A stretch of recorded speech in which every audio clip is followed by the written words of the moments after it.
Did you know that succulents are some of the easiest plants to propagate? Let me show you how. All it takes is gently pulling off a few leaves, and you can grow brand new plants.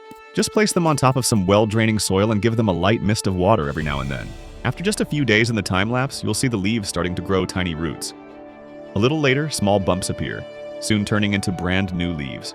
As soon as the leaves grow their first roots and tiny leaves, the growth really starts to speed up.